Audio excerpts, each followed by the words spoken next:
The day I turned 67, I made myself a cup of coffee, sat in the kitchen Margaret and I had renovated together, and listened to the house breathe. She had been gone for 3 years. 3 years since the stroke took her on a Tuesday morning in April, while I was outside trimming the rose bushes she loved. The house still smelled like her sometimes in the guest bathroom, near the window she always cracked open in the evenings. I kept it that way on purpose. Some people called that unhealthy. I called it mine. My daughter called it an opportunity. I didn't know that yet. Not then. Not on the morning of my birthday, when she showed up at my door in Austin with a pecan pie and a smile that never quite reached her eyes. Her name is Sandra. She is 41 years old, and she has her mother's cheekbones, and absolutely none of her mother's character. I loved her anyway. The way you love something that was once pure and changed before you could stop it. Her husband is Derek. He sold commercial real estate in Dallas and wore watches that cost more than my first car. He shook my hand too firmly, the way men do when they want you to know they're not afraid of you. I always thought that was funny. Afraid of a retired civil engineer with a bad knee and a coffee habit. Sure, Derek. They came for my birthday dinner. Sandra had called 2 weeks earlier to say she was planning it just us, she said. Just family. She would bring the pie. I just needed to be there. I told her I lived there, so that part would be easy. What I didn't expect was the conversation I heard before I came downstairs. I had been in my bedroom getting dressed. It was cold for early December, so I was taking my time finding a sweater Margaret had given me years ago, gray, with a small elk on the chest. While I was looking, I heard Sandra's voice carrying up from the living room. My house is old, and the vents run between floors in a way that makes it impossible to keep secrets, which is something my daughter had apparently forgotten. He's getting worse, she said. I stopped moving. I saw it on Thanksgiving, she continued. He forgot my name for almost a full minute. Just stood there. I stood very still. I had done no such thing on Thanksgiving. I had been distracted because I was trying to remember whether I had turned off the oven, which I had. That is not forgetting your daughter's name. That is being 67 and responsible about fire safety. Derek's voice came next, lower, but the vent carried it. Did you talk to the attorney? He says we need documentation, medical records, witness accounts. The more the better. And the house? What about the Lakeway property? There was a pause. If we can establish guardianship, Sandra said, all of it goes through us. The house, the accounts, the investment portfolio, everything. I sat down on the edge of the bed. I want to be clear about what I felt in that moment, because it matters. I did not fall apart. I did not shake. I have been an engineer for 35 years. I have sat in rooms where bridges were failing and kept my voice level while we solved the problem. What I felt was something cold and mechanical, clicking into place, the sound of a man realizing he has been standing in traffic and not known it. I found the gray sweater. I put it on. I went downstairs. I smiled at my daughter and told her the pie looked wonderful. I am not a man who shows his hand. What Sandra did not know, and what Derek with his expensive watch did not know, was that Margaret and I had spent the last year of her life getting our affairs in order. Not because we were afraid, but because we were practical. Margaret had been an estate attorney before she retired, and she had seen enough families destroyed by the absence of proper planning that she treated financial documents the way other people treated insurance: essential, invisible, and absolutely necessary before you need them. 3 years before she died, we had set up an irrevocable trust. The house, the Lakeway property I had bought as an investment in 2019, the brokerage accounts, all of it had been moved into the trust. The trustee was not me. It was not Sandra. It was a bank in Austin that Margaret had selected personally, a firm she had worked with for 20 years, run by a woman named Patricia, who had attended Margaret's funeral and sent flowers to the house every year on the anniversary. There was nothing to guardianship. You cannot be appointed guardian of a man's assets when those assets are held in a trust that requires 2 professional trustees to authorize any disbursement. Sandra could have me declared incompetent by 3 separate courts, and it would not move a single dollar. But she didn't know that, and I decided, quietly, over a slice of pecan pie, that I was going to let her try. I know how that sounds. I've thought about it many times in the months since. There are people who would say I should have confronted her immediately, called a lawyer that evening, cut contact, and been done with it. I understand that impulse. But I have a different philosophy. If someone shows you who they are, you make them prove it completely.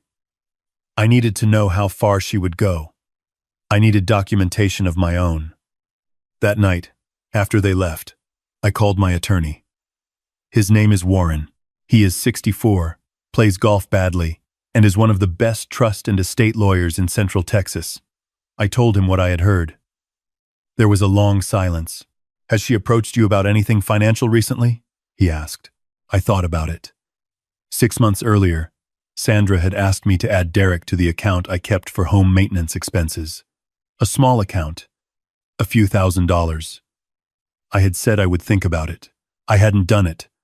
I told Warren this. Good, he said. Don't do anything different. Don't confront her. Don't change your routine. And get a notebook. Start writing down dates and conversations. I already started one, I said. He paused. Of course you did. What followed over the next 2 months was one of the more unpleasant experiences of my life, and I have had a few. My daughter began a campaign that I can only describe as methodical. She called more frequently, always with questions designed to test my memory. She asked me to repeat things I had just said. She mentioned, casually, that her neighbor's father had recently been moved to a memory care facility. And wasn't it such a shame how quickly things could change? She said this while looking at me, in a way that was not concern. I recognized the look. I had seen it in meetings when junior engineers were waiting for a senior one to make a mistake so they could move up. Derek came by one Saturday with a contractor. He said he was just checking on some settling in the foundation he had noticed at Thanksgiving, and would I mind if they walked the property. I told him I would indeed mind, and that my foundation had been inspected in October and was completely sound. He laughed and said he was just trying to help. I smiled and told him I knew that. I wrote it all down. Date, time, what was said. I also, with Warren's guidance and full legal authorization, installed a small recording device in the common areas of my home. Texas is a one-party consent state. As long as I was present in the conversation, the recording was legal. I was always present. It was my house. In February, Sandra asked to meet for lunch. Just the two of us, she said. She wanted to talk about some things. I told her I was looking forward to it. We met at a place near her office. She ordered a salad and spent the first 20 minutes talking about her kids. I have 2 grandchildren, a boy of 9 and a girl of 7, and I love them in a way that I cannot fully articulate. This is relevant because Sandra knew I loved them, and she used them in a way that I will not forgive. Dad, she said, after the plates were cleared. Derek and I have been worried about you. I'm fine, I said. You live alone. The house is a lot to manage. I have a cleaning service. I have a lawn crew. I play tennis on Thursdays. She nodded slowly. The way people do when they've rehearsed the conversation and your response wasn't in the script. We've been thinking that maybe it would make more sense for you to be closer to us. In Dallas, there are some beautiful communities up there. Communities, I said. Retirement communities. Very active. Lots of people your age. I looked at my daughter across the table. She was wearing a blazer and pearl earrings, the picture of composed concern. I thought about the girl she had been at 7 years old, how she used to climb into my lap when I was reading and fall asleep against my chest. I thought about how Margaret used to say that Sandra had a good heart but a complicated compass. I thought about what I had heard through the vent on my birthday. I appreciate your concern, I said. I'm not interested in moving. She pressed on, gently, persistently, for another 20 minutes. I deflected each point, without aggression. When she brought up the grandchildren, how wonderful it would be for them to spend more time with me if I were closer. I simply said I was happy to have them visit Austin any time they liked. She couldn't use them as leverage if I refused to be moved by the lever. By the time I got home, I had a recording of the entire lunch on my phone. I called Warren from my driveway. "She's escalating," I said. "How so?" "She's building a case that I'm incapable of independent living. She hasn't said anything overtly, but the framing is consistent. Isolation, memory, the house being too much to manage." "Okay," he said. "I think it's time to take the next step." The next step was a visit to my doctor, a man named Dr. Chambers, who had been my physician for 16 years. I asked him to conduct a full cognitive evaluation. Not because I had any concerns about my cognitive function, my mind is, frankly, quite sharp, but because I wanted documentation, a formal, dated, professional evaluation stating that I was fully competent, conducted before anyone had made any legal moves against me. Dr. Chambers looked at me over his glasses. "You want a cognitive test? Because you're worried about what? Exactly?" "I'm not worried," I said. "I'm preparing." He administered the test. I scored at the ceiling. He sent me a written report, which I forwarded to Warren, who filed it with my trust documents. In March, Sandra contacted an attorney. I know, because Warren knew the attorney. It is a small world, estate law in Texas. And while he could not share privileged information, he was able to tell me, carefully, that certain inquiries had been made about the process of establishing legal guardianship over a competent adult. "Can they do it?" I asked. "Not without medical documentation supporting cognitive decline, and not against a trust structured the way yours is. Even if they somehow obtained guardianship, the trust assets are untouchable. The trustee is contractually bound. So what happens if they file? They spend a great deal of money on a process that produces nothing. The court will request your medical records. Dr. Chambers' evaluation will be submitted. The petition will be denied. And the legal fees on their side? Substantial." I sat with that for a moment. "Let them file," I said. Warren paused. "Harold, are you sure? This is your daughter." "I know who it is," I said. "File a formal response the moment anything comes through. I want every motion answered the same day." In April, Sandra filed a petition for guardianship of the person and estate of Harold Victor Marsh, citing concerns about cognitive decline and inability to manage personal affairs. She submitted a declaration from Derek, who stated he had personally witnessed me appearing confused and disoriented on multiple occasions. She submitted a written statement from a neighbor of mine, a woman I barely knew, who lived 2 doors down, saying she had observed me standing in the front yard in my bathrobe appearing agitated. I was in my bathrobe because I had been watering my roses at 7 in the morning, which is when you water roses in Texas in April before it gets hot. And I was not agitated. I was checking the drip line, which had a small kink in it. Warren filed our response within 4 hours. He submitted Dr. Chambers' evaluation. He submitted the trust documents demonstrating that my assets were professionally managed and legally protected, regardless of my personal capacity. He submitted the audio recording from the restaurant. He submitted, with my permission, 37 pages of dated notes documenting Sandra and Derek's pattern of behavior over 5 months. He also submitted, with careful legal framing, the recording from my living room on my birthday, the one where Derek asked about the Lakeway property, and Sandra explained that guardianship would give them access to everything. The petition was dismissed in 6 weeks. The judge noted, in her written ruling, that the evidence presented by the petitioners was insufficient, contradicted by professional medical evaluation, and that certain statements recorded by the respondent raised serious questions about the motivations underlying the filing. She referred the matter to the County Bar Association for a review of the attorney who had submitted Derek's declaration, which contained factual claims that the record did not support. I did not call Sandra when the ruling came through. I waited. She called me that evening. I could hear her crying, and something in me wanted to soften the part that remembered being her father, that had held her hand in hospital waiting rooms and taught her to drive in an empty parking lot on a Saturday morning. But then I remembered Margaret, who had spent the last year of her life making sure this could not happen, who had looked at me across our kitchen table and said, "I want you to be protected, Harold, not just from strangers, from anyone." She had known. She had always known her daughter more clearly than I had let myself. "Dad," Sandra said, "I'm so sorry. We were just worried about you." "No," I said. "You were worried about the house and the Lakeway property and the brokerage accounts. I have recordings and 37 pages of notes that say so." She was quiet for a long time.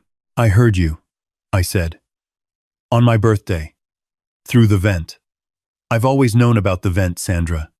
Your mother and I used to talk about fixing it." The silence stretched out so long I thought she had hung up. "I don't know what to say," she finally managed. "I don't need you to say anything. I need you to understand something. Every asset I own is in a trust your mother helped build.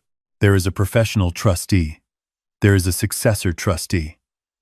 There is a distribution plan for my grandchildren that will survive whatever either of us does or does not do for the rest of our lives. You cannot touch it. Derek cannot touch it. A court cannot touch it without a degree of cause that you will never be able to establish. Because I am 67 years old, my mind works perfectly, and I play tennis on Thursdays. Dad, I'm not finished. I want you to know that I have not cut you out of my life. I have not changed the trust documents to exclude you. You are still my daughter. Your children are still my grandchildren. But I am also not the man you thought you were dealing with, and Derek is not welcome in my home." She started to say something about Derek, how he had been the one who pushed for it, how she had just gone along. I had expected this. People who are caught tend to rearrange the blame quickly, like furniture before company arrives. "That's between you and your husband," I said. "I'm not interested in the distribution of fault. I'm interested in what happens next." What happened next, as it turned out, was that Derek's commercial real estate business began experiencing difficulties. This was not my doing. I want to be clear about that. I am not a man who calls in favors to hurt people. What happened was that the Bar Association inquiry generated a certain amount of attention, and when people in Dallas real estate circles heard that a local developer's husband had submitted a false declaration in an elder guardianship case, some of his clients found other representation. The market does its own justice, sometimes. Sandra and Derek are working through things. I don't know the details, and I don't ask. She calls once a week now. She brought the grandchildren to Austin in July. I took the boy fishing on the lake and spent an afternoon teaching the girl how to identify the rose varieties in the yard. The ones Margaret planted. The ones I planted after she was gone. The ones I planted this spring. My daughter sat on the porch while I did this. She watched me with the children and she cried a little, quietly, in the way adults cry when they understand the distance between who they are and who they meant to be. I saw it. I let her have it. It was hers to sit with. Warren and I have dinner every few months. He orders expensive wine and tells me I am the most methodical client he has ever had. I tell him that Margaret taught me everything I know about documentation. He says, "That's probably true. We drink to her. My knee is worse in cold weather, but otherwise I am fine. The roses came in strong this year, the Mr. Lincoln variety especially, which was always Margaret's favorite.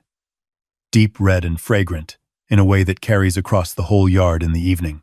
I sit out there some nights after tennis, when the day has cooled and the neighborhood is quiet, and I think about what she would say if she could see how things went. I think she would say, 'I told you to fix that vent.' She would be right. I should have fixed it years ago. But then again, perhaps not. There are some things in a house that are worth leaving exactly as they are,